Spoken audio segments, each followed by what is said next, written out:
بسم اللہ الرحمن الرحیم۔ محترم دوستو، السلام علیکم ورحمۃ اللہ وبرکاتہ۔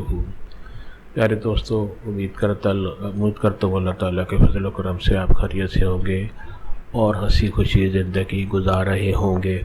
ہماری بھی یہی دعا ہے کہ اللہ تعالیٰ آپ کو ہمیشہ خوش و خرم رکھے اور صحت مند زندگی عطا فرمائے۔ دوستو، آج میں آپ کے لیے سورہ فاتحہ کا ایک بہت ہی مجرب وظیفہ لایا ہوں۔ سورہ فاتحہ کی برکات تو آپ نے سنی ہوگی۔ حضور پاک صلی اللہ علیہ وسلم نے ارشاد فرمایا کہ سورہ فاتحہ یہ وہ صورت ہے، یہ ہر مرض کی دوا ہے۔ اس صورت کا نام سورت الشفا بھی ہے اور دوسرا نام سورت شافیہ بھی ہے، یعنی یہ صورت شفا دینے والی ہے۔ اگر آپ چاہتے ہیں کہ میری دلی تمنائیں پوری ہو جائیں، میری جائز دلی مرادیں پوری ہو جائیں، میں جو دعا کیا کروں اللہ پاک میری دعا قبول فرمائے، تو بزرگان دین نے فرمایا ہے کہ جو کوئی 100 مرتبہ سورہ فاتحہ پڑھ کر اللہ پاک کی بارگاہ میں دعا کرے تو اس کی دعائیں قبول ہو جائیں گی۔ ناظرین، اگر آپ بیمار ہیں، آپ کی فیملی میں سے، آپ کے جاننے والوں میں سے، آپ کی برادری یا کوئی بھی آپ کا دوست آپ کے جاننے والوں میں سے اگر کوئی بیمار ہے اور ایسا بیمار ہے کہ علاج کرانے کے باوجود بھی وہ صحت یاب نہیں ہو پا رہا اور شفا نہیں مل پا رہی، تو آپ سورہ فاتحہ فجر کی فرض اور سنتوں کو درمیان 41 مرتبہ پڑھیں۔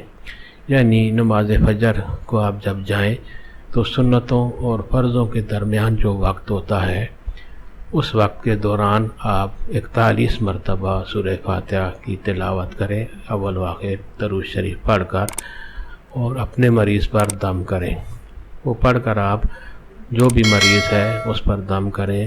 اعتقاد مضبوط رکھیں، یعنی یقین اپنا اللہ تعالیٰ پر مضبوط رکھیں، یقین کامل رکھیے گا، اللہ پاک کی رحمت پر کامل بھروسہ رکھیے گا۔ انشاءاللہ اللہ کریم آپ کا مریض صحت یاب فرمائے گا۔ یعنی جو بھی تکلیف ہوگی، جو بھی مرض ہوگی، آپ کے مریض کو اللہ تعالیٰ اسے صحت کاملہ نصیب فرمائے گا۔ اور اگر آپ خود بیمار ہیں تو آپ خود بھی یہ وظیفہ پڑھ کر اپنے اوپر دم کریں، مگر یاد رہے کہ شفا دینے والی ذات اللہ تبارک و تعالیٰ کی ہے۔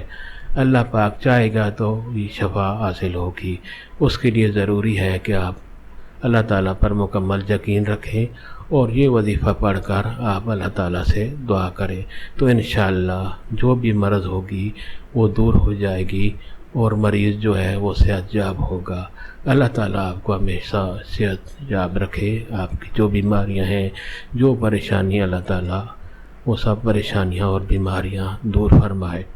دوستو، یہ وظیفہ اگر آپ کو پسند آ جائے تو نیچے لائک پر ضرور کلک کریں اور دوستوں سے بھی یہ وظیفہ شیئر کریں تاکہ اور لوگوں کا بھی فائدہ ہو۔ اللہ تعالیٰ آپ کو ہمیشہ کامیاب اور خوش و خرم رکھے، آمین۔